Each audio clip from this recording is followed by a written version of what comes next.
Pertandingan Indonesia menghadapi Australia di Stadion Utama Gelora Bung Karno menjadi salah satu pertandingan yang cukup penting ya untuk melanjutkan bagaimana sejarah dan kemudian kiprah Indonesia di putaran ketiga kualifikasi Piala Dunia 2026 di zona Asia. Di laga pertama, Indonesia berhasil mendapatkan hasil yang impresif karena bisa bermain imbang 1-1 menghadapi salah satu raksasa di Asia, Arab Saudi, dan sekarang kan menghadapi Australia. Kalau kita bicara dari sisi pertemuan, memang banyak orang yang mungkin agak meragukan peluang Indonesia untuk bisa mendapatkan poin menghadapi Australia karena dari 19 pertemuan kita hanya satu kali menang, itu pun terjadi di tahun 1981. Jadi kalau kita tarik dari sisi sejarah, kemudian kita tarik dari sisi pengalaman, kemudian kita tarik dari sisi head to head, memang agak mengkhawatirkan untuk peluang Indonesia. Tapi kalau kemudian kita melihat bagaimana performa dari timnas Indonesia sejauh ini, ada optimisme yang bisa kita tinggikan, ada harapan yang kemudian bisa kita terbangkan karena pertama, penampilan timnas kita Indonesia lebih baik, yang kedua, kita mendapatkan hasil impresif di Arab Saudi, ketiga, kita punya pemain-pemain yang secara kualitas pemain yang merasakan atmosfer di Eropa, dan itu menjadi salah satu alasan kenapa kita akan optimis di pertandingan menghadapi Australia.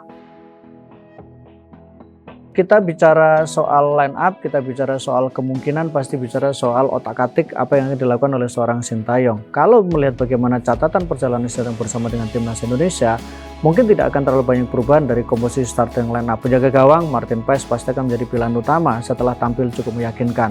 Di lini belakang menurut saya agak menarik, apakah Jaijes akan tampil sebagai starter bersama dengan Verdong, atau kemudian ada kombinasi yang lain adalah Justin Hubner yang mungkin akan turun sebagai starter untuk berada di barisan belakang sebagai center back, berkombinasi mungkin dengan Verdong atau kemudian dengan Rizky Ridho.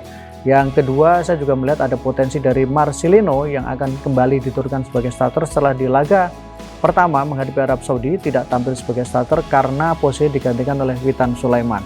Tapi kalau bermain di Stadion Utama Gelora Bung Karno, kemudian melihat bagaimana penampilan dari Marcelino, saya pikir Marcelino punya kesempatan untuk tampil sebagai starter di laga pertama. Di lini depan tentu tetap Ragnar yang akan menjadi pemain penting di lini depan dari timnas Indonesia. Jadi mungkin tidak akan terlalu banyak perubahan komposisi pemain yang dilakukan oleh Sintayong. Menghadapi Australia jelas bukan pekerjaan mudah, tetapi Indonesia punya beberapa modal positif yang membuat kita cukup optimis bahwa Indonesia akan mendapatkan poin, minimal hasil imbang. Tetapi kalau melihat bagaimana modal yang didapatkan ketika imbang menghadapi Arab Saudi, kemudian bermain di depan pendukung sendiri, ditambah lagi kehadiran wajah-wajah baru pemain-pemain diaspora, saya pikir potensi Indonesia untuk bisa menang cukup terbuka. Saya melihat bahwa Indonesia bisa menang dengan skor 2-1 ketika menghadapi Australia di Stadion Utama Gelora Bung Karno malam ini.